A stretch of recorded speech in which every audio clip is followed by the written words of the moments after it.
Guys, am I too loud? Is it good? Good, good. Okay. Good morning.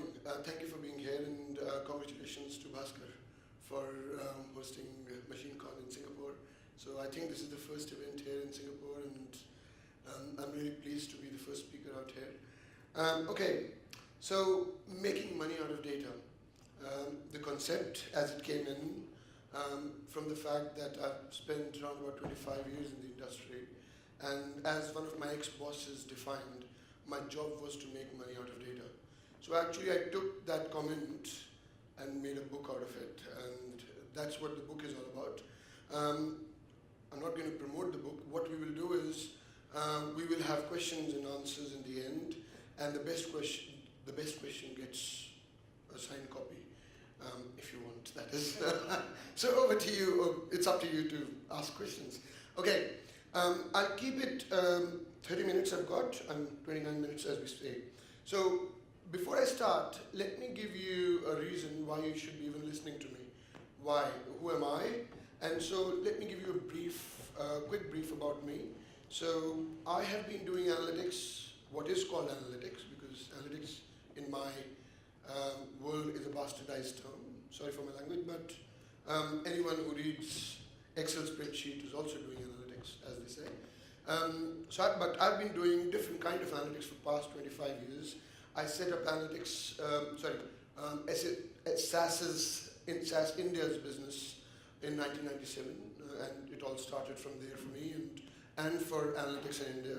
I ran Coles, there are two retailers in Australia, Coles and Woolworths, if you've been to Australia.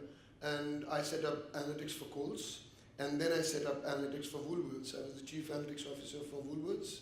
And over past 25 years, I've actually created incremental revenue or incremental value of over $1 billion. Because those were my targets. My target, as I said, was always to make money out of data, and I had a number attached to me. How many people think analytics is a cost center? And you might have heard that in your business, you have a cost center. Do you have a cost center, analytics cost center? My business, analytics, was a profit center, because at the end of the year, I had a number to hit, and that was based on how much revenue I generated or how much optimizations I did, and it was quantified. And that's how I made sure that, at any given point in time, I was the one who could get a hiring ticket when there was a hiring freeze. So these are things that I will go through as well as we go. So that's what I've done in life. So you will get a bit of thing from me. I usually say, imagine, ideate, and innovate. I say no idea is a bad idea. You might have heard that comment. It was a bad idea. No idea is a bad idea. And I'll give you an example of that.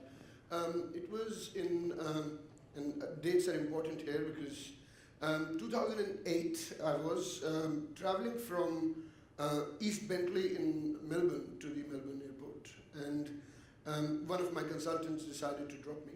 And we were sitting in the car, and we were talking to each other, and we said, we've got this GPS, we've got the sensors outside the car, which beeps when there is something near us. Why can't the car should be driving by itself? And we laughed it out and said, what a bad idea. How can the car drive by itself? 2008. Come 2014, and I was running Accenture Australia, and funnily enough, Accenture and Google were in the same building. So third floor was Google and second floor was Accenture. So they decided to invite all the managing directors from Accenture to showcase to them the new thing that they've created, and that was a self-driving car. And I tell you, it's on my phone. I actually immediately picked my phone out and wrote to the guy who was driving me, and he said, the other day we were saying that the car could drive by itself. It's right here. So there is no bad idea as long as, and that's the beginning of innovation. If you have an idea, and I also say something, humans only dream what is possible. I haven't dreamt ever in my life something that is not possible. Even dreams, vague dreams, are all possible dreams. So So it's important to imagine, it's important to ideate and innovate.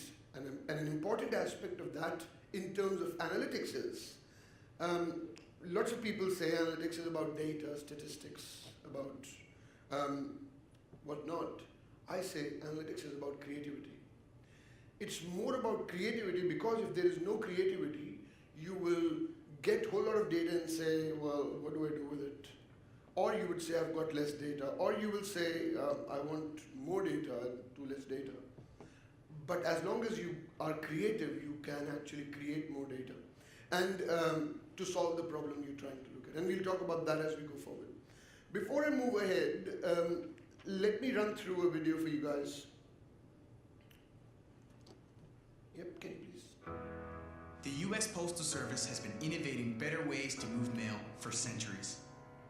When addresses became too numerous, they invented zip codes.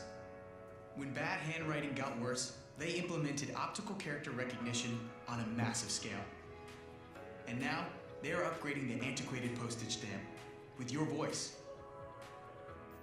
Working with Postal Service technologists and operations experts, we designed and created a new device to fit on any of the 150,000 existing collection boxes, transforming them into smart blue boxes.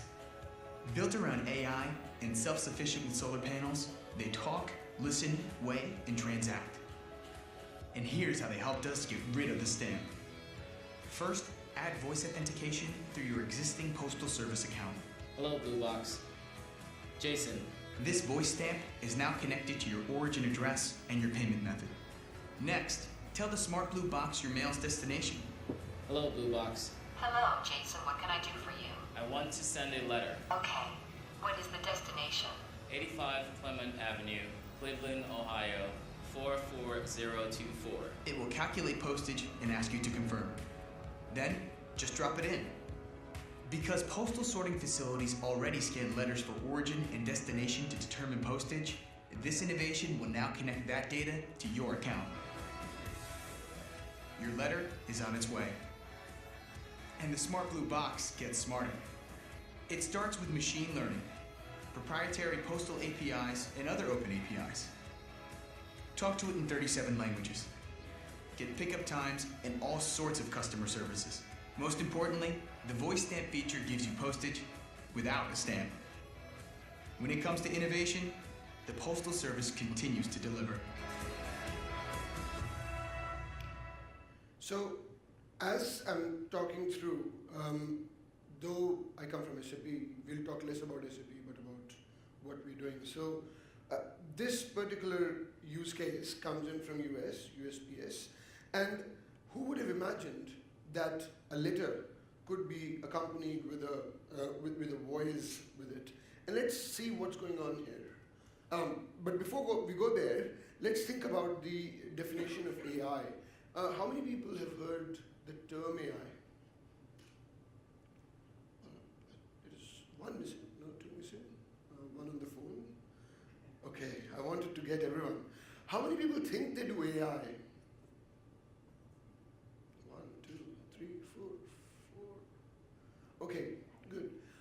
So, one more question that comes to me most of the time, and I'll tell you, classic example.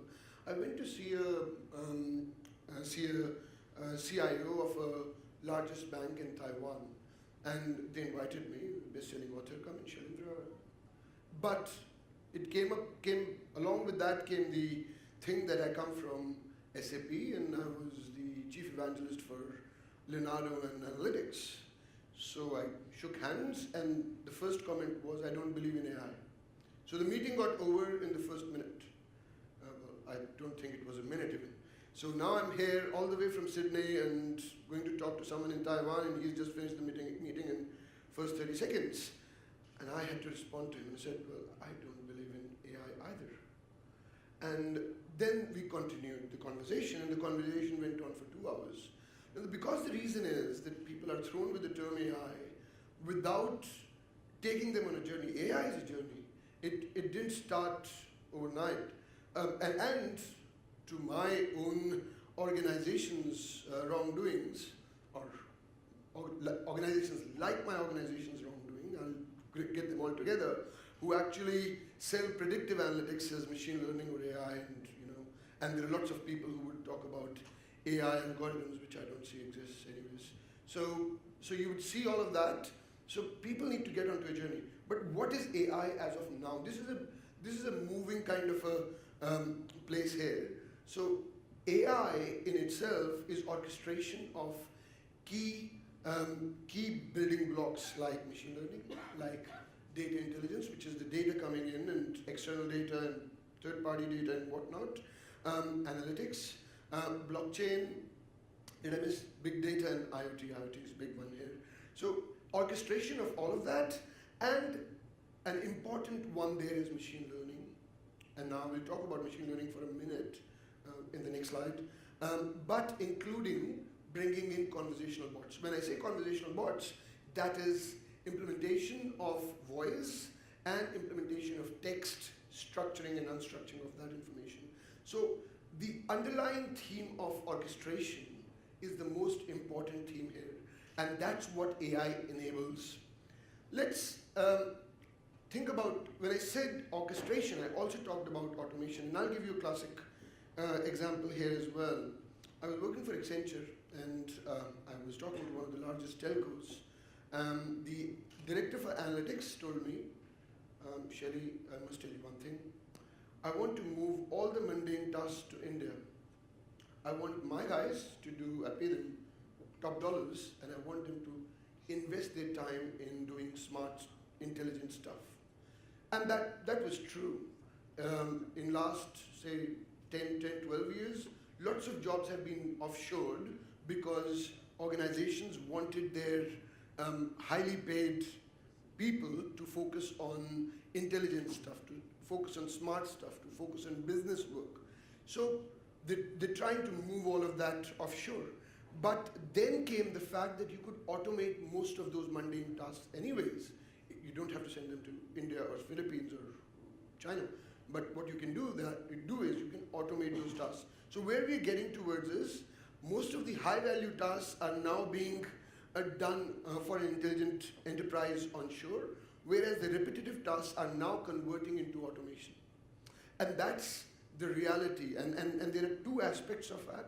One is automation by itself, and then second is the smart automation, which also lays the foundation of AI to some extent, still say that.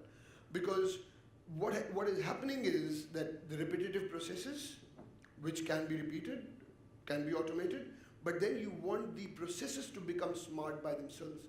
So the embedding of machine learning into those processes is very, very important, so that those processes are smart and can take decisions on their own. And we'll talk about that in a minute. So intelligent technologies sense, predict, automate, and secure. And the key to that is sensing, predicting, and automating, and delivering a game-changing business outcomes. A very important aspect here is the business outcome aspect. McKinsey did a survey, and they figured out that with all the CIOs, that if they were able to automate 50 or 60% of their processes, efficiencies that could be delivered are around 20 to 35%, and reduction in time process is around 50 to 60%. And so it is important to automate as we go forward, and we'll see a lot of automation as we go in the next coming few years. Okay, so what is AI? And I just tried to do that in one slide and try to explain what is AI in a way. But before we talk about AI, let's talk about HI. HI being human intelligence. So how do humans interact? And that's very important to understand. How do I interact with anyone, and how do you interact, or do you interact with anyone? And let's do that now. So when I am interacting with you guys, I'm looking at you. So there is vision involved. I'm looking at you, I am talking to you, there is voice involved, you hearing, as we say. So what's happening? When I speak, you consume the voice or the vision, which is the voice and the vision, and it goes back somewhere, and in your brain, there is a little machine learning algorithm that's running, and is in real-time processing with all the information that it is getting and taking decisions so that I can do the next action, which is the next time I'm speaking is based on, sorry, I just moved from here to here, right? Because I just realized my brain said to me, or that machine learning algorithm said to me that I'm ignoring this side. So you got to move. So that is another machine learning algorithm that is running behind my brain. So now think about that and let's take that for a machine. So what's happening with machines? Machines get data. Of course, they can only get data. Like I'm getting data, but my data is vision and voice or text, in other words. So machine is getting data from voice, videos, pictures, taking that into their system, breaking it, converting into 3 different forms of data: structured, semi-structured, and unstructured data. Now, I'll just focus, we all know structured data. I'll focus on 2 things. One is semi-structured and structured. How many people think that social media is unstructured data as it's been talked by millions of people? Is social media unstructured? I think it is not because it has a structure of itself. If you take Twitter, Twitter has data. You can get the JSON file will have all the components that are stored in a particular format. What is unstructured is videos. There's no structure to a video. There is no structure to an audio. Now, what you're doing is you're bringing in the structured data, the semi-structured and the unstructured data into the machine and applying machine learning algorithms or machine learning models to actually take decisions in real time and then convey it back in the best available format. And that's the whole concept of an AI formulation vis-a-vis an HI formation. Now, an important aspect of that is that as a human, I can't ingest machine data. I can't just touch this and start getting what's in the television. No, I can't. But machines can. So there is an advantage there. So you get machine data coming in from, we call it IoT, let's call it IoT for a minute, right? The data coming in from there. The experience data, and so that's why I'm saying it's bringing together of X data, experience data, so you do surveys, and I can't ingest survey. I can't get a feedback from all of you in 2 seconds and respond, but a machine can. Machine can take that survey data or even your reactions. So if someone shook head, or if someone shook head and someone didn't, then what was going on? I needed that data coming in. So that's the experience data, the experience you guys are having or getting bored by listening to me, and I need to take that in. Machine data coming in from cars, data coming in from vending machines, data coming in from there, data coming in from here. All that machine data can also be brought in along with the operational data, which we get, of course, every day in, day out. And we've killed it for the last 20 years on operational data, so I won't bore you in that. Bringing that all together, but that needs to be somewhere in the cloud. Why in the cloud? An importance of cloud. And you might have heard lots of organizations now talking about cloud. Well, you should go to cloud, move yourself to cloud from on-prem and so forth. The reason for that is because you need to get access to more and more data in real time. And so if it is on-prem, then you've got restrictions. You've got limitations to actually utilize that information. So it needs to be somewhere in the cloud. And that's how the whole environment of the bringing it together. So what is an intelligent enterprise? Let's talk about that. Here's the video. It should play. Intelligence is what sets us apart as humans. As we evolve, technology advances with us, offering new opportunities. But taking advantage of these opportunities can be a challenge. There's a larger transformation at play. The next era of computing will be defined by intelligent enterprises. Lead or follow, adapt or risk getting left behind. Organizations need to cut through the hype and be more useful and efficient to be an intelligent enterprise, to make the world run better, using emerging technologies so people can focus on higher value outcomes. We call it augmented humanity. Putting all the pieces of the puzzle together doing more with less, empowering people to focus on meaningful work, delivering best-in-class, proactive customer experience, finding new opportunities and ways to thrive, innovating. How? With an intelligent suite for automated business processes, a digital platform for data orchestration and applications integration, and intelligent technologies to detect patterns, predict outcomes, and suggest actions. Gain visibility, focus, and agility. Improve people's lives. All the pieces of the puzzle coming together, working as one. That's the intelligent enterprise. Okay. One more question. Have you been asked or have you done any innovation project? How many people have invested in, or organization has told you to do an innovation project? And you've gone to third parties, right? Accenture, IBM, come do an innovation project for us. Have you done that? And how many times have you asked the question, where have you done that before? Almost every time. And then you say, well, hang on a minute, let's open the dictionary and say, what is innovation? Shouldn't have done anywhere before. But I asked the question, we want to do an innovation project, where have you done it before? Nowhere, please. That's why you actually, so it's important. Sorry, I was just playing, I'm short of time as well. So let's run. So what's happening is new data sources are coming in. Earlier we only had operational data, but now we're getting data, which was, so let's think about the customer data itself. So there was static data with addresses and email addresses which change once in a year, once in 10 years, sometimes once in a few years. Inferred data, the data that we actually get from or infer from as statisticians or modelers or data modelers, will try and create a whole lot of data, things like first alphabet of the name and so forth, whatnot. So you're inferring things, but what's now coming in play is the interactional data, and now interactional data is coming through your mobile phones as well. Every time you do something on the mobile, you open it, that all is interaction. That all interactional data is coming in, and then the transient data that is coming in, which is real time coming in from call centers and so forth. So new data sources are coming in, and we want to use them.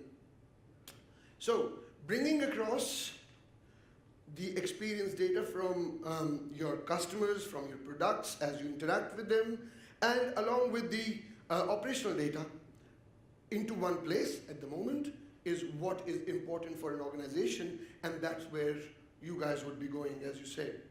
Now, when you bring X data and O data together, you can create new customer experience. And the four fundamental foundations of customer experience is recognize, remember, relate, and recommend. And that's what we do on almost every minute basis as humans, as machines, as individuals. We do that. We recognize, we remember, we relate, and then we recommend. And that's what, if you ask me about something, I will do a recommendation. And having said that, what we're doing is we're creating personalization, we're creating SEO effect, we're creating new content, and we're doing action and insight. And that is the key for any analytics project, for any marketing project, for any even operational project, because these are the keys at all given point in time. Okay, how many of you have seen this? I want all the hands up. Good stuff. So we're creating new, there's a video there, please. Can you just quickly play? Hello, everyone. I'm an English artificial intelligence anchor. This is my very first day in Xinhua News Agency. My voice and appearance are modeled on Zhang Zhao, a real anchor with Xinhua. The development of the media industry calls for continuous innovation and deep integration with the international advanced technologies. I will work tirelessly to keep you informed as texts will be typed into my system, uninterrupted. I look forward to bringing you the brand new news experiences. So what he's doing is, he's bringing in the data coming in, this is the text data coming in, and it's summarizing and presenting in form of voice. But there's another thing that has happened. Quite recently, there is immense fake news that has been created. Now, fake news was only up until videos, up until pictures so far, where people could actually morph pictures. But what's happening to videos? Can you play this video, please, if you can?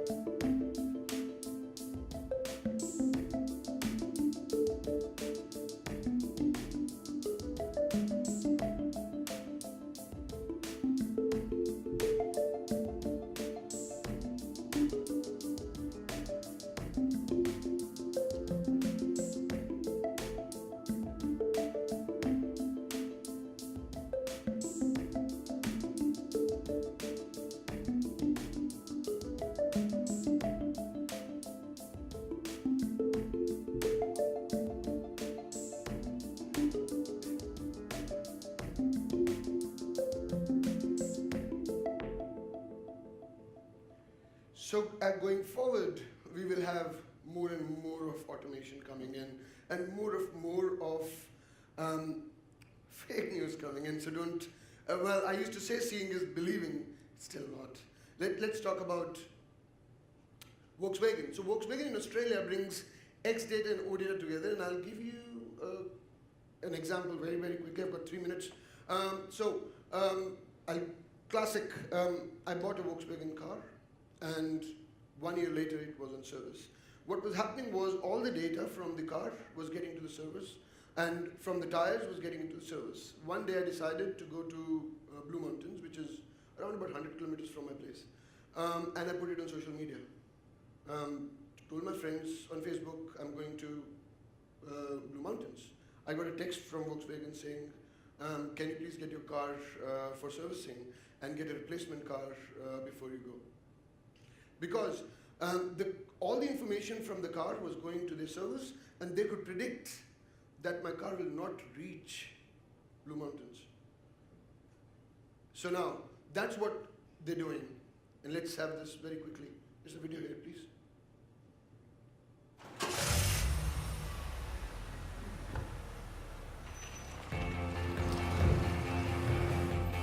Volkswagen's continually bringing fresh products.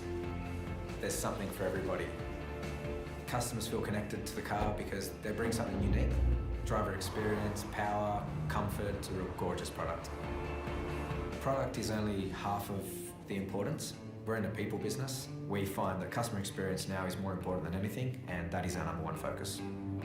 And you can't have a sustainable customer experience if first you don't engage, motivate and build employees that are advocating your brand. With Qualtrics, by having the employee and the customer experience in the same space, we're able to make sure that we're continually reinforcing the link between employee and customer experience. So Accelerate to Wow is our overarching program around customer and team member experience. It is the fundamental source of truth that we use to understand what our key concerns are and the opportunities to improve. We gather feedback at a number of touch points during our team members' experience, and by using some of the predictive analytics tools that we have with Qualtrics, it helps us constantly identify experience gaps. When we saw there was an experience gap in terms of facility, we listened, we actioned, we've invested money. We repolished all the floors in the service department, we put brand new walls up with their name badges on there, and we found engagements really increased, and so was productivity. Despite an older building, we've grown our results month on month. Our customers are much happier because we've got a really engaged team. We are performing the best that we have in over 15 years across every metric, whether it be employee retention or customer experience. Some dealerships have improved their Net Promoter Score by 20 points in under 12 months. When our team members are happy and engaged, our customers are happy and advocating our brand. That, for us, is the key to a sustainable growth of our brand in the future. Okay. I'll just get to the last slide as we have very limited time. When you talk any analytics project, usually people say, give me the data. What data do you have? Wrong question. The question should be, what are you trying to achieve? What is the outcome? So start with the outcome, identify the opportunity behind it, get together the business along with that. So you need to bring business right up front because they're going to execute it. If there is no execution, a very good analytics model is good for nothing. So you need to make sure you get engagement with the business right up front. Quantify the value that you're going to get out of that project. There is no reason why you should do a project when there is very little value or no value. And because it's, even in my book, I say nothing succeeds like success. You have to have a successful project to back it, because that's the reason why you get the second project. So it's important. It should be outcome. Start from the end. Microsoft says start from the start. I say start from the end. You have to understand what you're trying to achieve, so what is the outcome you're looking at. And so what I say is we have a huge opportunity at the moment to shape the future. We are at the place, at the epitome where things are changing. And we, as leaders of analytics, are actually, will be proud of ourselves in 10 years' time, 20 years' time, when we will say, that project or that product is because of me. So let's take this opportunity to get together and do this as we go. You can reach out to me at various places, LinkedIn, Twitter, it's all there. And I do send out lots of use cases as I see in the market, not necessarily SAP use cases. There are use cases all over, and so you can follow me or connect with me on LinkedIn. Finally, questions? Nice presentation, thanks Shailendra for that. And my question comes up to, I didn't get the part of how you made money out of the book. That's in the book, but anyways. How you make money out of the whole thing is a long story, but each project, whatever projects I've done or the projects you take through, these are the projects, and as you bring in your analytics concepts, the data, everything together, you need to define the outcomes that you're trying to achieve. And most of the projects that I've delivered have got that outcome at the end of it. Just to carry on the question, Yep. I come from the telecom sector. Yep. Analytical model of outcome and the output is being used by the campaign team. Yep. The campaign team is having a product team which is designing the product. There is a communication team which is actually communicating based on the different things. Yep. Now there's a combination of this analytics team, the product team, the design team, the communication team, all coming together, and the final moolah comes to the last. Yep. How do we divide the revenue out of the whole project between these four teams? Depends on how you're taking it. So very good question. So the way I structured my team at Woolies was that, and this is exactly what they did. Campaign was one of the components that we did. The analytics team was part of the marketing team. It wasn't a different team altogether. It wasn't IT team. It was part of the marketing team. So when you're sitting in the marketing, you're getting one problem less, which is you don't have to divide between marketing and analytics team. So it's part, and the other thing is when they're executing, the design team or the communication team, when it's executing, they think that it is my project. So there is no kind of a misunderstanding between the two.